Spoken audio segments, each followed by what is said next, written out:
ارشاد فرمایا یا ایھا الذین آمنو، اے ایمان والو. تو اس خطاب میں اللہ رب العزت کی طرف سے بہت پیار ہے، اس ایمان کے رشتے کا اظہار ہے، اس اپنائیت کے اظہار کے بعد فرمایا کتب علیکم الصیام، تمہارے اوپر روزوں کو فرض کر دیا گیا. مقصد کہنے کا یہ تھا کہ اے ہماری محبت کا دعویٰ کرنے والوں، تم ایک مہینے کے لیے ہر طرف سے اپنی نظریں ہٹا لو. تم ایک مہینہ کے لیے نفسانی لذتوں کو ہماری خاطر قربان کر دو. اور دنیا کا دستور بھی یہی ہے کہ کچھ لینے کے لیے کچھ دینا پڑتا ہے، یہ اصول ہے. آپ بیج ڈالیں گے تو آپ کو درخت ملے گا، قیمت ادا کریں گے تو کوئی چیز ملے گی، عمل ہوگا تو رد عمل بھی ہوگا. تو دنیا کا دستور ہے کہ کچھ پانے کے لیے کچھ دینا پڑتا ہے. تو مقصد یہ تھا کہ اے ہماری محبت کا دعویٰ کرنے والوں، اگر تم ہم سے ملاقات کرنا چاہتے ہو، ہمیں راضی کرنا چاہتے ہو، تو پھر اس کا کچھ طریقہ ڈھونڈو، کوئی اس کی قیمت ادا کرو. اور اس کی قیمت بھی کتنی معمولی رکھی کہ ایک مہینہ کے لیے دن کے وقت کے اندر تم روزہ دار بن کر لو. کوئی مشکل شرط نہیں، کوئی کٹھن کام نہیں. محبوب اگر اپنی طرف بلائے تو پھر طالب اور محب تو سر کے بل چاہنے کو تیار ہوتا ہے. وہ کسی نے کہا تھا کہ میرے گھر کے راستے میں کوئی کہکشاں نہیں ہے، انہی پتھروں پہ چل کے اگر آ سکو تو آؤ. تو محبوب کے ہاں پتھروں پہ بھی سر کے بل چل کے جانا پڑے تو یہ بھی اعزاز ہوتا ہے.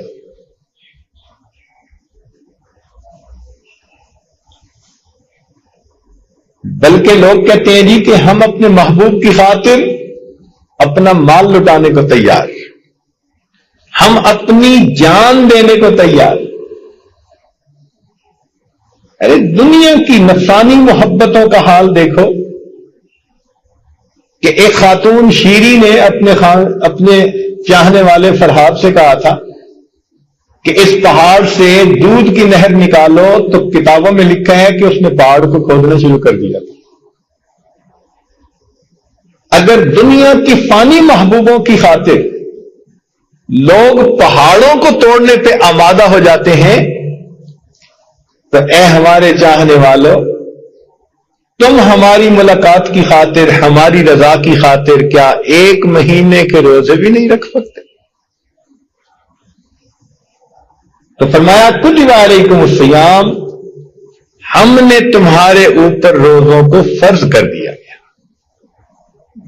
اس لیے کہ اس روزے کے بدلے تمہیں میری ملاقات نصیب ہوگی. چنانچہ حدیث پاک میں آتا ہے، حدیث قدسی، قال اللہ عز وجل کل عمل ابن آدم لہ الا الصیام، انسان کے جتنے بھی اعمال ہیں ان کا اجر لکھا جاتا ہے سوائے روزے کے. فإنہ لی، اس لیے کہ روزہ میرے لیے ہوتا ہے، وأنا اجزا بہ، اور روزے کا بدلہ بھی میں آپ ہوں. روزے کے بدلے میں اس بندے کو مل جاتا ہوں. کتنی بڑی بات ہے. جو چاہنے والے ہوتے ہیں وہ تو محبوب کو چاہتے ہیں، چاہے کسی قیمت پہ انہیں ملے. وہ ایک فاسقہ کی بات ہے، اس شرط پہ کھیلوں گی پیا پیار کی میں بازی، اس شرط پہ کھیلوں گی پیا پیار کی میں بازی، جیتوں تو تجھے پاؤں ہاروں گی تو میں تیری۔ کیا سمجھ میں بات آتی ہے کہ مقصود تو محبوب کا حصول ہے جیسے بھی ہو۔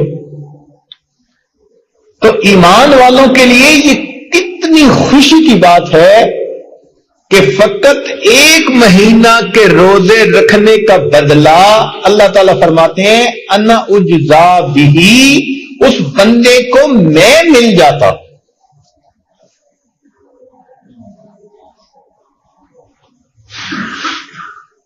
اب اتنی بات کرنے کے بعد کہ تم پر روزے فرض کر دیے گئے،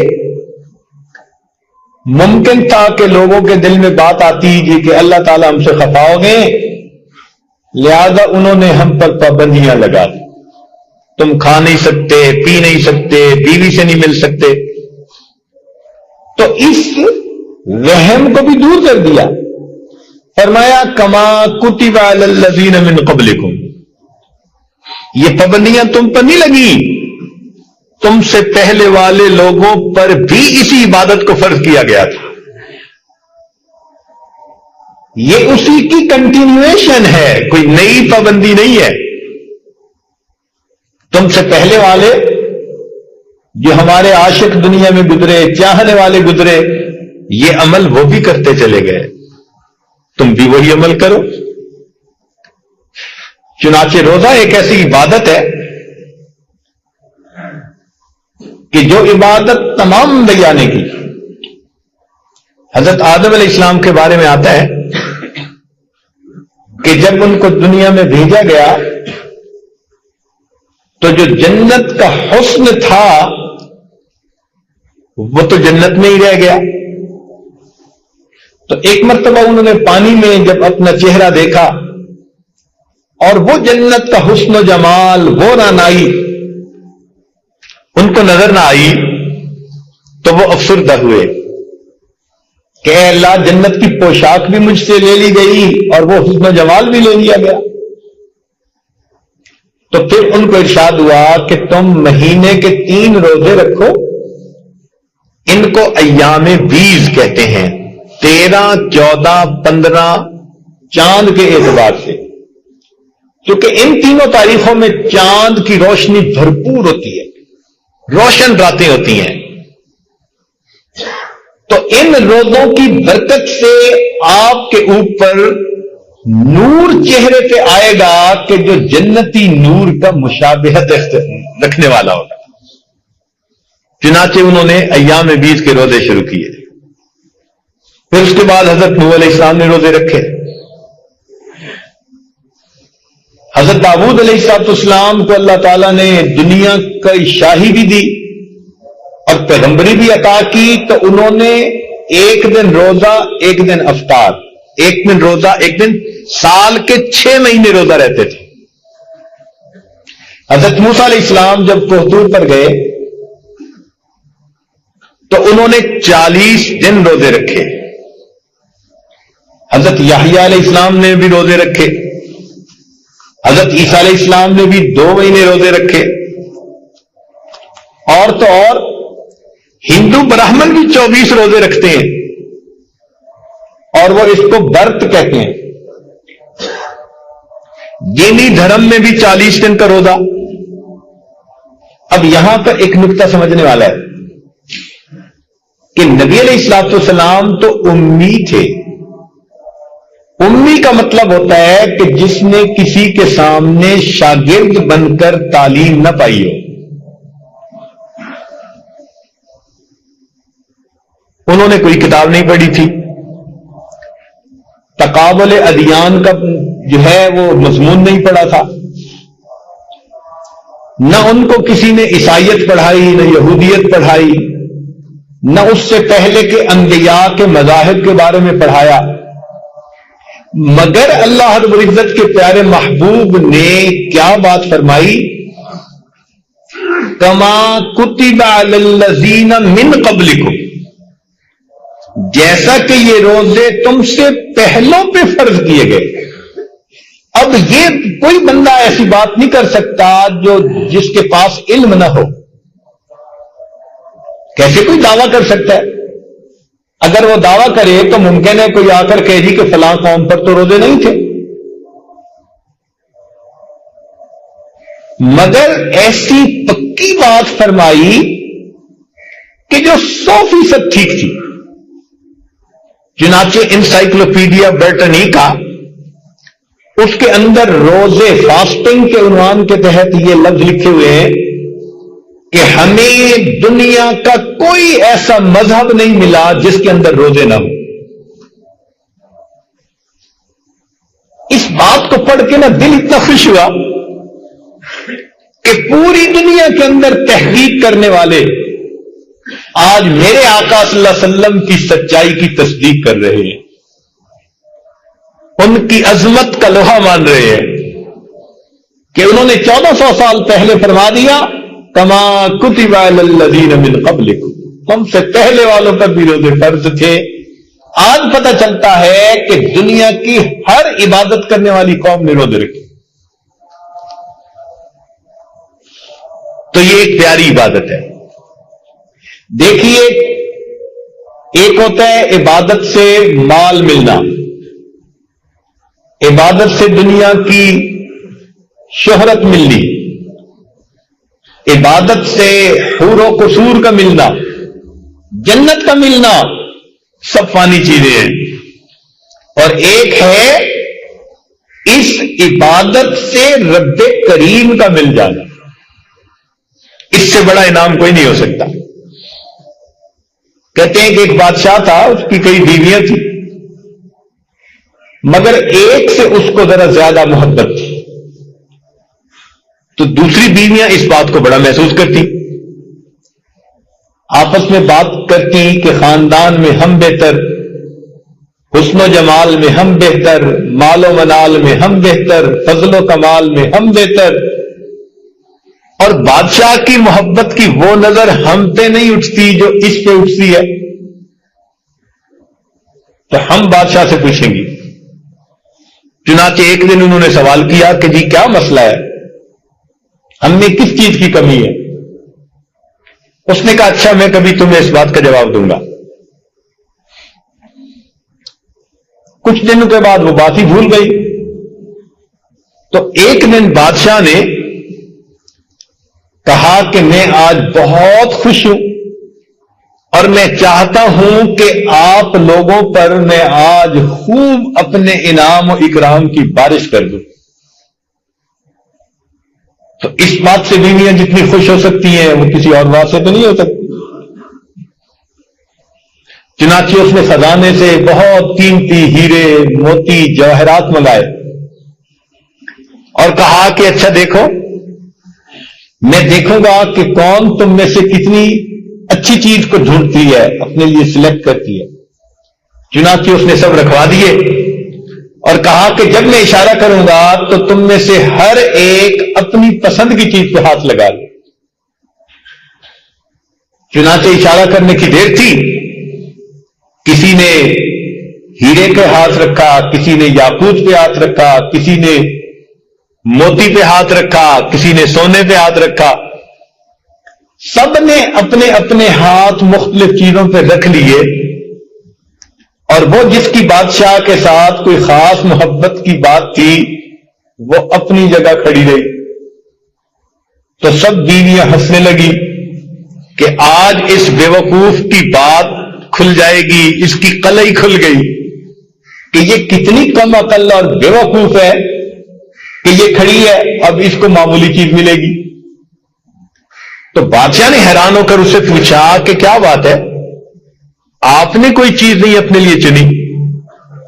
اس نے کہا بادشاہ سلامت, میں آپ سے ایک چیز کی تصدیق چاہتی ہوں. آپ نے یہی فرمایا ہے نا کہ جو کچھ یہاں موجود ہے اس کے اوپر اگر تم ہاتھ رکھ لو گی تو وہ چیز تمہاری ہو جائے گی. اس نے کہا ہاں میں تو یہی کہہ چکا, تم نے کیوں دیر کر دی؟ تو وہ آگے بڑھی اور اس نے بادشاہ کے کندھے پہ اپنا ہاتھ رکھ لیا. کہنے لگی بادشاہ سلامت, جب آپ مجھے مل گئے یہ سب چیزیں مجھے مل گئی. تو بات تو ایسی ہے کہ جب روزہ رکھنے پر اللہ رب العزت بندے کو مل گئے تو پھر دنیا کی باقی نعمتیں تو خود بخود بندے کی اپنی ہوگی. اس لیے ارشاد فرمایا یا ایھا الذین آمنوا، اے ایمان والو، کتب علیکم الصیام، تمہارے اوپر روزوں کو فرض کر دیا گیا، کما کتب علی الذین من قبلکم، جیسا کہ یہ روزے تم سے پہلے والوں پر فرض کیے گئے، لعلکم تتقون، تاکہ تم متقی بن جاؤ. اب ذہن میں یہ سوال پیدا ہوتا ہے کہ ٹھیک ہے، ہمیں بھی حکم دیا، ہم سے پہلے والوں کا بھی حکم دیا، تو اس حکم کے اندر کوئی حکمت ہونی چاہیے، کوئی مقصد ہونا چاہیے.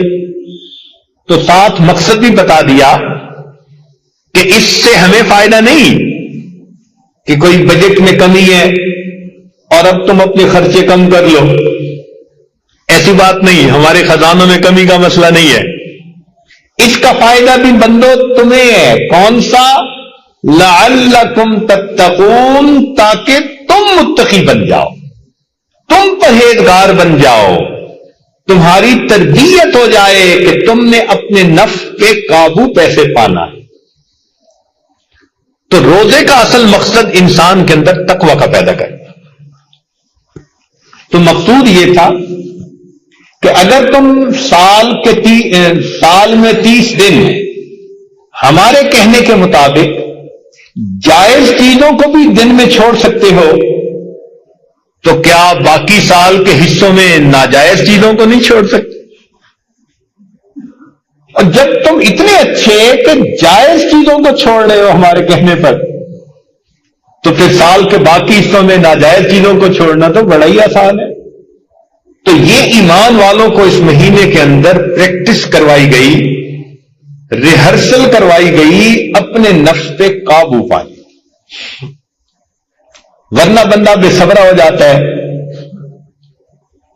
اور اپنی خواہشات کی تکمیل کے لیے بھاگ اٹھتا ہے. تقوی انسان کے اندر صبر پیدا کرتا ہے، انسان اپنے نفس کو لگام دے سکتا ہے. اس لیے تمام تعلیمات کا خلاصہ وہ تقوی ہے. اللہ تعالیٰ ارشاد فرماتے ہیں یا ایھا الناس اعبدوا ربکم الذی خلقکم والذین من قبلکم لعلکم تتقون. اے انسانوں، عبادت کرو اپنے پروردگار کی جس نے تمہیں پیدا کیا اور تم سے پہلے والوں کو بھی پیدا کیا. اور اس عبادت کا مقصود کیا؟ لعلکم تتقون، تاکہ تم متقی بن جاؤ. تو تمام عبادات کا نچوڑ اور خلاصہ انسان کا متقی اور پرہیزگار بن جانا. چنانچہ جتنی بھی عبادتیں ہیں ان کا مقصود تقوی ہی ہے. دیکھیں، ہم قربانی کرتے ہیں، اللہ کے راستے پہ ایک جان قربان کرتے ہیں. اس قربانی کا مقصود کیا ہے؟ اللہ تعالیٰ فرماتے ہیں لن ینال اللہ لحومها ولا دماؤها ولکن ینالہ التقوی منکم. نہ اس کا خون پہنچتا ہے نہ گوشت تمہیں پہنچتا ہے، ہمیں تو تقوی پہنچتا ہے جس تقوی سے تم جانور کی قربانی کر رہے ہو. حج انسان کرتا ہے بیت اللہ شریف کی زیارت کی، لیکن حج کا اصل مقصود کیا؟ وَمَن يُعَظِّمْ شَعَائِرَ اللَّهِ فَإِنَّهَا مِن تَقْوَى الْقُلُوبِ. اس کا مقصد بھی تقوی. یہی روزے کا بھی مقصد لعلکم تتقون، تاکہ تم پرہیزگار بن جاؤ. اس لیے انسان دنیا میں جو کام بھی کرے تقوی کی بنا پر، حتیٰ کہ اللہ کا گھر مسجد بنائے تو وہ بھی کس کے ساتھ؟ تقوی کے ساتھ. اللہ تعالیٰ فرماتے ہیں لمسجد اسسا علی التقوی، ہر کام کا مقصود تقوی ہے. اس لیے اللہ تعالیٰ نے انسانوں کو نصیحت فرمائی. کبھی کبھی انسان نصیحت کرتا ہے نا دوسرے کو وصیت کے رنگ میں، تو اگر نصیحت وصیت کے رنگ میں کی جائے تو وہ بڑی اہم ہوتی ہے. چنانچہ اللہ تعالیٰ قرآن مجید میں ارشاد فرماتے ہیں، سنیں اور دل کے کانوں سے سنیں.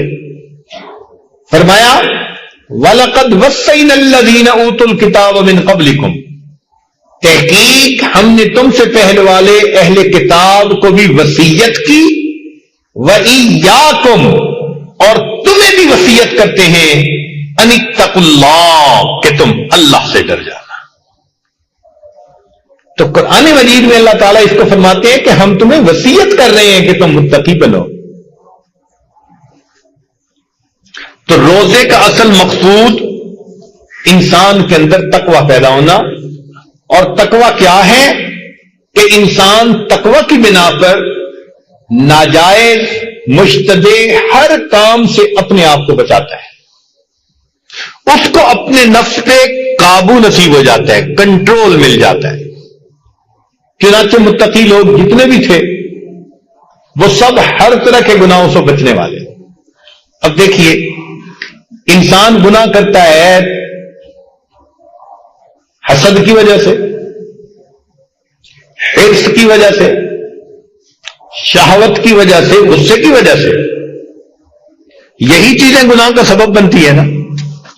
ذرا قرآن مجید پہ نظر ڈالیے کہ اہل تقوی نے ایسی ایسی صورت حال میں بھی اپنے آپ کو گناہوں سے بچایا.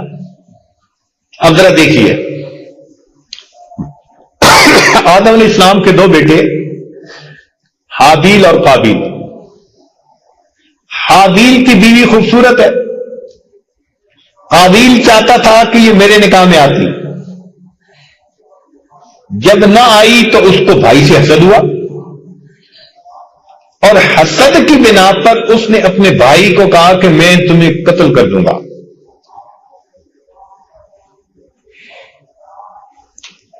تو بھائی نے آگے سے پتہ کیا جواب دیا؟ لَئِن بَسَطْتَ إِلَيَّ يَدَكَ لِتَقْتُلَنِي مَا أَنَا بِبَاسِطٍ يَدِيَ إِلَيْكَ لِأَقْتُلَكَ. اے بھائی تم اگر ہاتھ مجھ پہ اٹھاؤ گے نا کہ تم مجھے قتل کر دو، تو میں اپنا ہاتھ نہیں اٹھاؤں گا کہ میں تمہیں ماروں. انی اخاف اللہ، میں اللہ سے ڈرتا. اشتعال کے وقت میں بھی تقوی نے ان کو روک لیا کوئی ایسی بات کرنے سے جو اللہ تعالیٰ کو ناپسند ہو. تو غصے میں بھی متقی بندہ اپنے آپ پہ قابو پا لیتا ہے.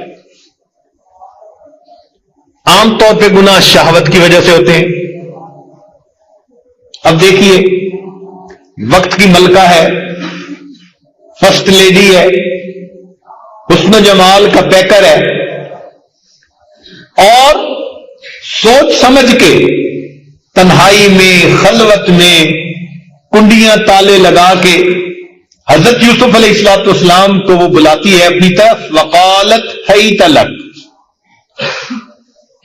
اب جب حسن اشارے کرے تو پھر جوانی تو بے قابو ہوتی ہے، مگر کیا ہوا؟ اس نے کہا حیت لک. آگے سے جواب ملتا ہے قال معاذ اللہ، میں اللہ کی پناہ مانگتا ہوں. تو تقوی ایسی چیز ہے کہ پھر اشتعال ہو، شہوت ہو، کوئی بھی صورت حال ہو، انسان قابو سے باہر نہیں ہوتا. عام طور پر ہم نے دیکھا کہ لوگ مال و منال کو دیکھ کے حرص میں پڑ جاتے ہیں، بے قابو ہو جاتے ہیں، ہاتھ مارتے ہیں، موقع جانے نہیں دیتے. قارون کی دولت ہے، لوگ اس کے خزانوں کو دیکھتے ہیں تو کہتے ہیں یا لیت لنا اوتیا مثل ما اوتیا قارون، یا لیت لنا مثل ما اوتیا قارون. ہمارے پاس بھی اتنا ہوتا جتنا قارون کو ملا تھا. تو ایسی صورت میں وقال الذین اوتوا العلم ویلکم، کہا ان لوگوں نے جن کے پاس علم تھا اور تمہارا ناس، ثواب اللہ خیر، اللہ کے پاس جو اجر ہے وہ اس مال و دولت سے زیادہ بہتر ہے.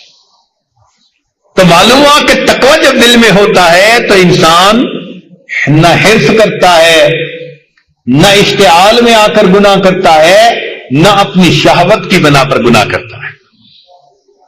استقامت اس کے اندر ایسی آ جاتی ہے کہ غم کے پہاڑ اس پر توڑ دیے جائیں تو وہ اس کے پائے استقامت کے اندر کوئی تزلزل نہیں آتا. چنانچہ حضرت موسیٰ علیہ السلام پر جادوگر ایمان لے آئے، دل اللہ کی محبت سے روشناس ہو گیا، تقوی دل میں آ گیا. فرعون کو برا لگا، اس نے کہا میری اجازت کے بغیر تم نے یہ کام کیسے کر لیا؟ اب میں تمہارے ہاتھ اور پاؤں کو جو مخالف ہمت کے ہیں ان کو کاٹوں گا. یہ اس زمانے میں بڑی سزا ہوتی تھی. ہاتھ کاٹ دینا چھوٹی سزا کہ ایک ہاتھ سے وہ زندگی گزار لے گا. ہاتھ اور ٹانگ ایک سائیڈ کی کاٹ دینا یہ بھی چھوٹی سزا کہ دوسرے سائیڈ کے ہاتھ پاؤں سے وہ اپنی ضرورتیں پوری کر لے گا.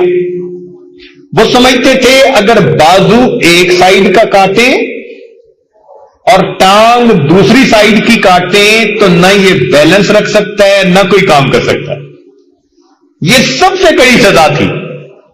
تو فرعون نے کہا کہ میں تمہیں یہ سزا دوں گا، مگر دل میں تقوی آ چکا تھا. انہوں نے کہا نہیں، اب ہم نے ایمان حقیقی کی لذت کو پا لیا.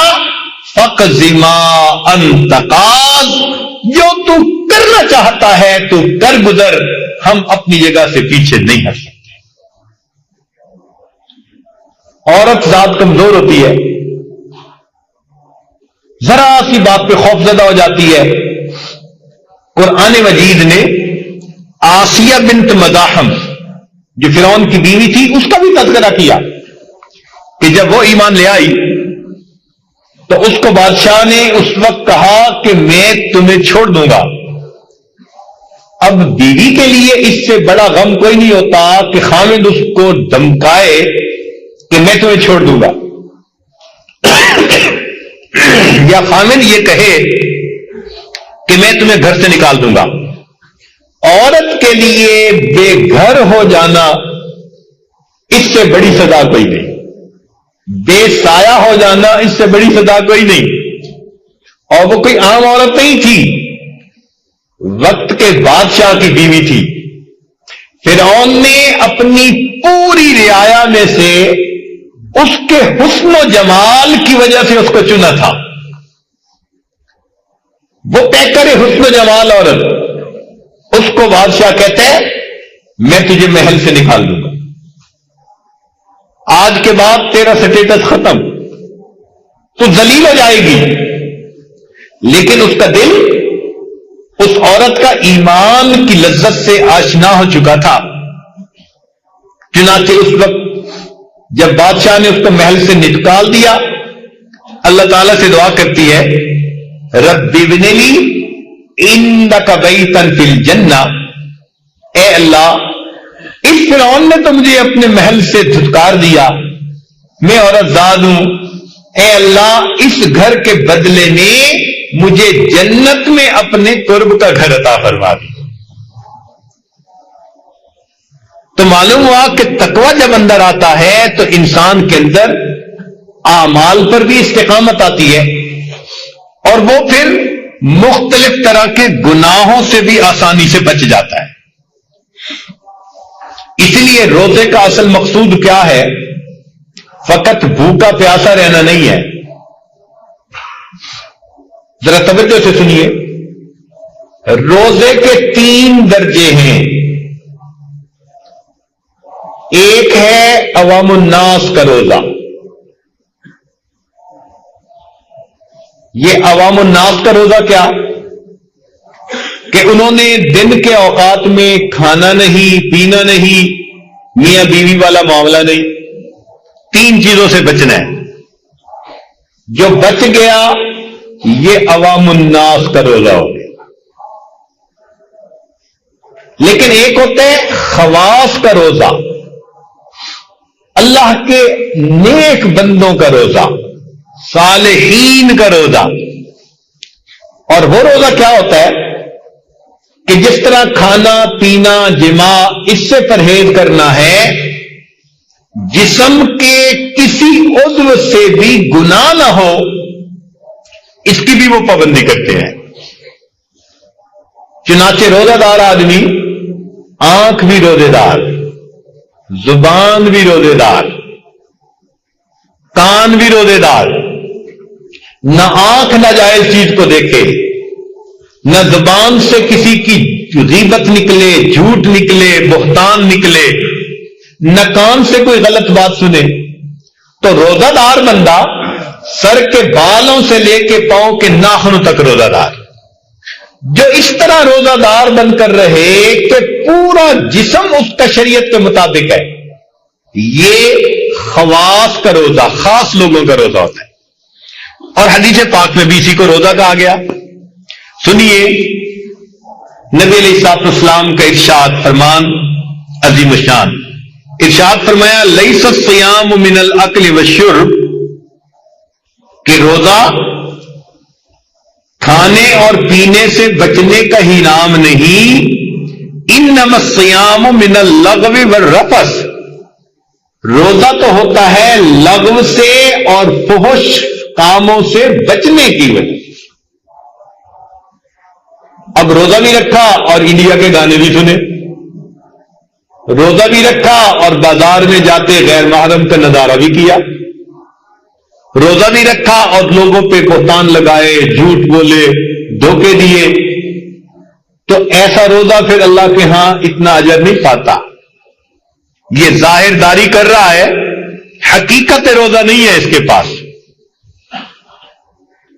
اس لیے حدیث پاک میں نبی علیہ السلام نے فرمایا اگر کوئی روزہ دار ہو اور دوسرا بندہ اس سے جھگڑا کرنا چاہے، فَلْيَقُلْ إِنِّي صَائِمٌ، اس کو کہہ دینا چاہیے بھائی میں روزہ دار، میں نہ تیرے ساتھ جھگڑ سکتا ہوں نہ کوئی اونچی بات کر سکتا ہوں. تمہیں کہہ دینا چاہیے انی صائم، میں روزہ دار. تو معلوم ہوا کہ روزے کا اصل مقصود کیا؟ اپنے جسم کو گناہوں سے بچانا.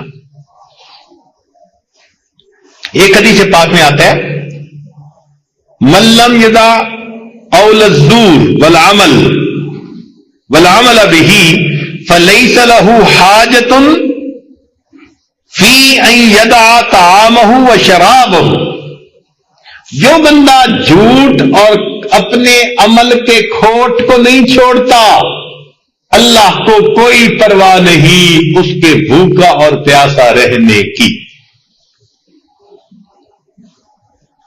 چنانچہ ایک حدیث پاک میں فرمایا گیا رب صائم حظہ من صیامہ الجوع والعطش. کتنے روزہ دار ایسے ہوتے ہیں جن کو روزہ میں بھوکا اور پیاسا رہنے کے سوا اور کچھ نصیب نہیں ہوتا. تو ویسے تو روزہ دار ہیں اور کم تول رہے ہیں، ملاوٹ کر رہے ہیں، رشوت لے رہے ہیں، بہتان لگا رہے ہیں، غیبت کر رہے ہیں. ایسے بندے کے بھوکا پیاسا رہنے کی اللہ کو کیا حاجت؟ تو معلوم ہوا کہ روزے کا اصل مقصود بھی یہی کہ ہم سر کے بالوں سے لے کر پاؤں کے ناخنوں تک اللہ رب العزت کی حکموں کے فرما بردار بن کر رہے. اس لیے روزہ ایک ایسا عمل ہے جو قیامت کے دن شفاعت کرے گا. یاد رکھنا، قیامت کے دن نبی علیہ السلام شفاعت فرمائیں گے، قیامت کے دن قرآن شفاعت کرے گا، اور قیامت کے دن انسان کا صیام اس کی شفاعت کرے گا. الصیام والقرآن یشفعان للعبد یوم القیامہ. تو اس روزے کو ہم جتنا کامل روزہ بنا کر رہیں گے، یہ قیامت کے دن اللہ کے حضور ہماری شفاعت کرے گا. حدیث پاک میں آتا ہے ایک گیٹ ہے جنت میں جس کا نام ہے باب الریان. آواز دی جائے گی لوگوں جو تم میں سے اچھا روزہ رکھنے والے تھے وہ سارے اس گیٹ سے جلدی چلے جائیں. اس کا ہمیں اندازہ اس وقت ہوتا ہے کہ جب آپ کبھی یورپ کا سفر کریں نا تو وہاں جب جاتے ہیں نا پاسپورٹ کنٹرول پہ تو چونکہ یورپ کے سب ممالک اب ایک ملک بن گئے, شینجن سٹیٹس بن گئی, تو اپنے ملکوں کے لوگوں پہ آنے جانے کی کوئی پابندی نہیں. ایک ہی فلائٹ سے اترتے ہیں ہم تو ایک خاص دروازہ ہوتا ہے, اس کے اوپر لکھا ہوتا ہے کہ جو ان ملکوں کے لوگ ہیں وہ بغیر پاسپورٹ چیک کروائے سیدھے چلے جائیں, اور ہم جو دوسرے ملکوں کے ہوتے ہیں ہمیں پاسپورٹ کنٹرول پہ جانا پڑتا ہے. جب کبھی میں ایسی صورت حال میں جاتا ہوں تو مجھے یہ حدیث یاد آتی ہے کہ جس طرح 300 بندے جہاز سے اترے اور 10-15 بندے جو ہمارے ان ملکوں کے تھے وہ تو کھڑے ہو گئے جی کہ آپ سے سوال پوچھا جائے گا, تفتیش ہوگی, پھر جا سکیں گے, اور جو فلاں پاسپورٹ رکھنے والے ہیں وہ بغیر چیک کے سیدھا چلے جائیں. تو ایسے ہی لگتا ہے کہ قیامت کے دن جنت کے دروازوں میں سے بھی ایک خاص دروازہ ہوگا باب الریان. آواز دی جائے گی کہ روزہ رکھنے والے کہاں ہیں, اگر موجود ہیں تو وہ بغیر کسی رکاوٹ کے سیدھے جنت میں چلے جائیں. تو اس لیے اس روزے کو صحیح انداز سے رکھنے کی کوشش کریں. ایسا نہ ہو کہ قیامت کے دن فقط بھوک پیاس ملے اور کہا جائے کہ تیرا روزہ تو تھا ہی نہیں, تو روزے رکھ کے بھی جھوٹ بولتا تھا اور غیبتیں کرتا تھا اور دھوکے دیتا تھا, لوگوں کے دل دکھاتا تھا, تیرے روزے کی ہمیں پرواہ نہیں. ایسا نہ ہو کہ یہ عمل ہمارے منہ پہ واپس مار دیا جائے. اب اس کے لیے ہمیں چاہیے کہ ہم اپنے دل میں خوف اور رجا رکھیں.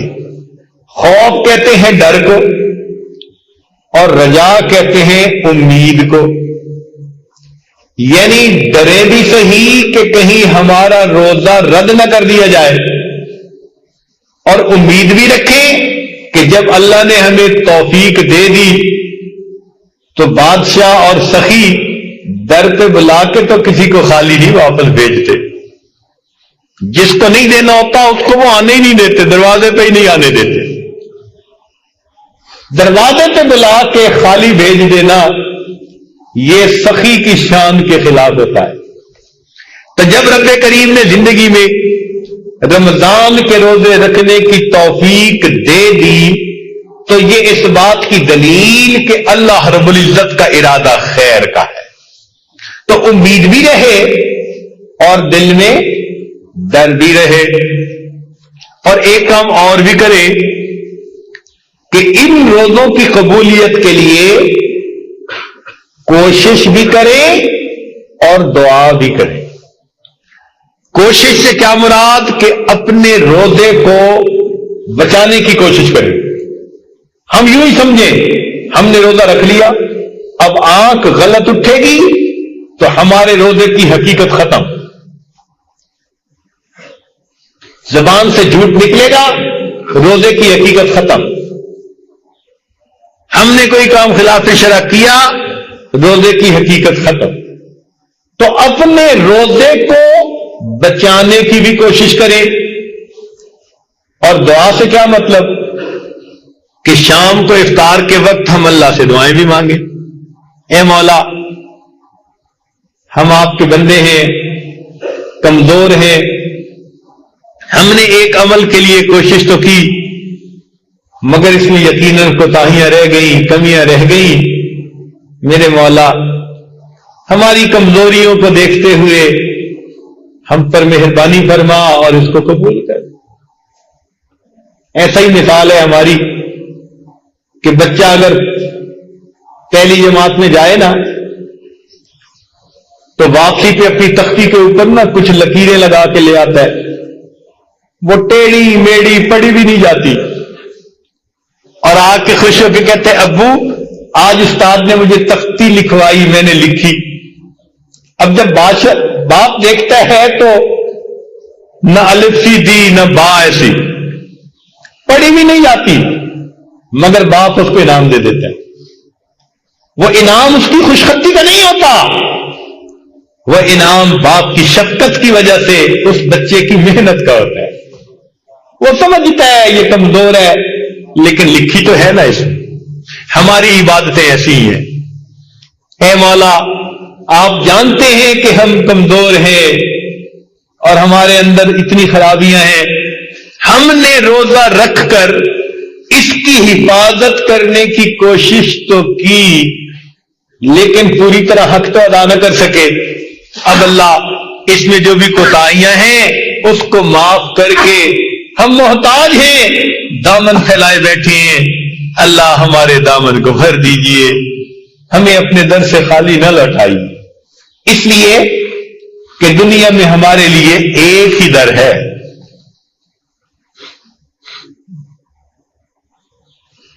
سن فریاد میرے سونے اللہ، تے میں ہور سناواں کینوں، تیرے جیا مینوں ہور نہ کوئی، تے میرے جیا لکھ تین۔ اللہ تو ہمیں رد کر دے گا، تجھے کوئی فرق نہیں پڑتا۔ فرق تو ہمیں پڑتا ہے، ہماری زندگی کا مسئلہ ہے، ہمارا آخرت کا مسئلہ ہے۔ مہربانی فرما اور ہمیں قبول فرما لے۔ تو جب ہم افطاری کے وقت دعا بھی کریں، عاجزی بھی کریں، تو یقیناً اللہ رب العزت ہماری اس عاجزی کو قبول فرما کر ہماری ان دعاؤں کو قبول کر لیں گے۔ ایک بات یاد رکھ لینا کہ نبی علیہ السلام نے ایک موقع پر فرمایا تھا آمین۔ صحابہ نے پوچھا کہ اللہ کے نبی آپ نے کس بات پر کہا؟ تو فرمایا کہ جبرائیل امین نے 3 بددعائیں دی، ایک ان میں سے یہ تھی برباد ہو جائے وہ شخص جس نے رمضان کا مہینہ پایا اور اپنی مغفرت نہ کروائی، اور میں نے اس پر کہہ دیا آمین۔ اب سوچ لیں کہ رمضان کے بعد ہمارے لیے عید ہوگی یا وعید ہوگی؟ جن کی مغفرت ہوئی ان کی تو عید بن جائے گی، اور جن کی مغفرت نہ ہوئی ان کے لیے وعید بن جائے گی۔ اور چاہنے والوں کو تو اس موقع پہ اللہ سے اللہ کو مانگنا چاہیے۔ وہ ایک بزرگ سے کسی نے پوچھا تھا کہ حضرت عید کب ہوگی؟ حضرت عید کب ہوگی؟ تو انہوں نے آگے سے عجیب بات کہی، فرمانے لگے جب دید ہوگی تب عید ہوگی۔ جب دید ہوگی تو بھائی جب اللہ تعالیٰ کی ملاقات ہوگی اصل عید تو وہ ہے، لیکن روزہ دار آدمی کو اس مہینے کے روزے رکھنے پر اللہ تعالیٰ کا اگر وصل نصیب ہو گیا تو اس روزے دار کی بھی واقعی رمضان کے بعد عید ہوگی۔ اللہ رب العزت ہمارے ان روزوں کو قبول فرمائے اور ہمیں تقوی کے ساتھ زندگی گزارنے کی توفیق عطا فرمائے۔ وآخر دعوانا ان الحمد للہ رب العالمین۔ سنتیں پڑھ لیجیے۔